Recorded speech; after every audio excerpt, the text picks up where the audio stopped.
Hi everyone, it's Mrs. O'Brien, and this week we're going to continue our Writer's Workshop lessons on writing reviews.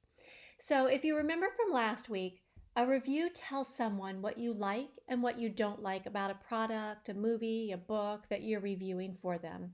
So remember, I was doing the Rainbow Cheesecake Squishy, which is a toy. So this week we're going to take our reviews a little bit further, and we're going to talk about how good reviews give both information and a recommendation. And when you're thinking about the information that you want to give someone about what you're reviewing, you're thinking about what special things do I want the reader to know? So maybe if you're reviewing food, you want to tell them what it tastes like. Maybe, like in the case with my cheesecake squishy, and I didn't say this, but I could have told them what it smells like. It has a really good smell, it has a sweet smell, it smells like strawberries. Maybe I want to tell them what something looks like. Or,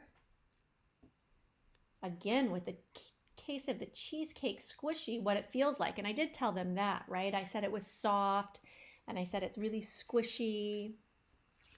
Maybe if you're reviewing a song or a movie or something else, you might tell them what it sounds like. So these are all some things you can think about when you're talking about the special things you want your reader to know. The next part of a good review is that you're recommending your product, your book, your movie. And when you're doing that, when you're doing your recommendation, you're thinking, who is my reader? Who is my audience?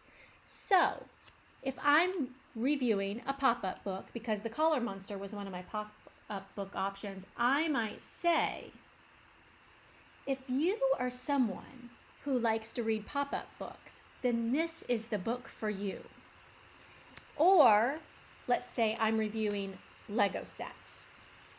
Then I might start my review by saying, do you like Legos? If you like Legos, this is the perfect Lego set for you. Or let's say I'm doing Mexican food and it's really spicy. So I might say, is spicy foods one of your favorite things? If so, you should visit this restaurant. So these are some things I'm thinking about when I'm writing a review. So let's get to our practice for today.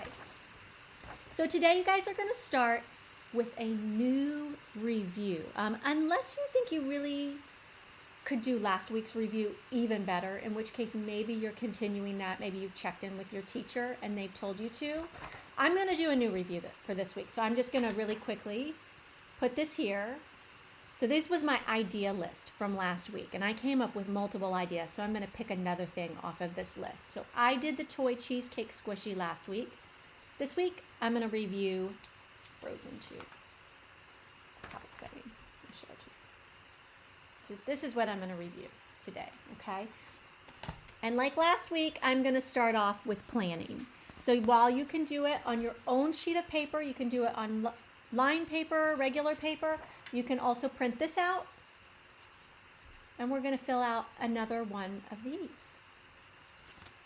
So I'm going to show you what I've got on my page that I've already filled out here.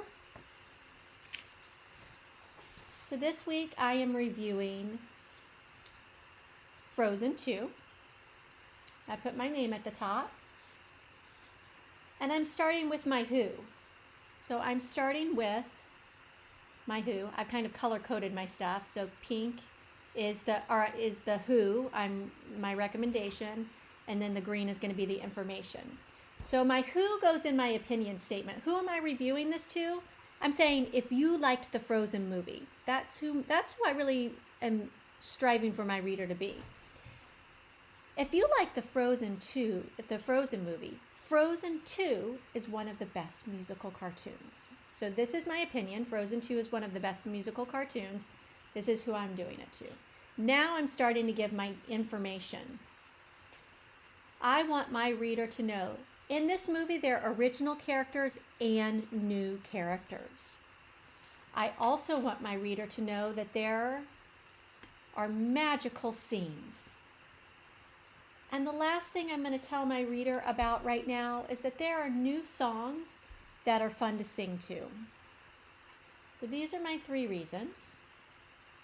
And then down here, I will restate my opinion and take action. Frozen 2 is one of the best musical cartoons.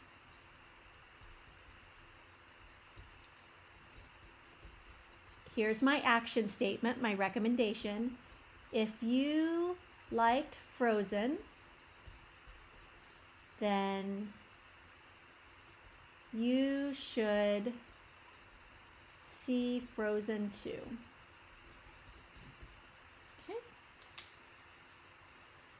Now this is really similar to what we did last week.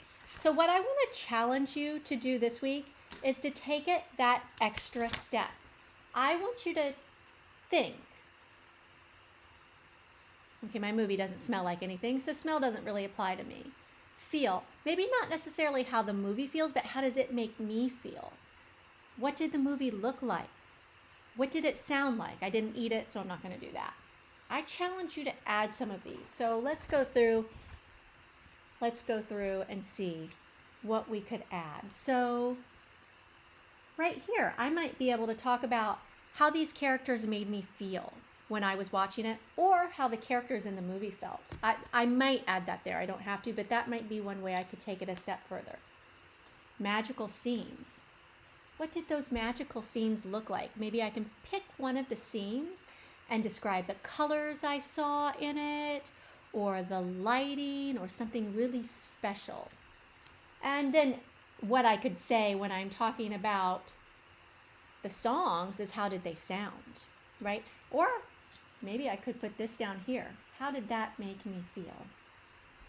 So today what we're focusing on is we're focusing on picking a new topic, unless you've talked to your teacher and you're redoing the topic from last week, picking one of the topics from your list and planning your opinion, but taking it that extra step to give a little bit more special information.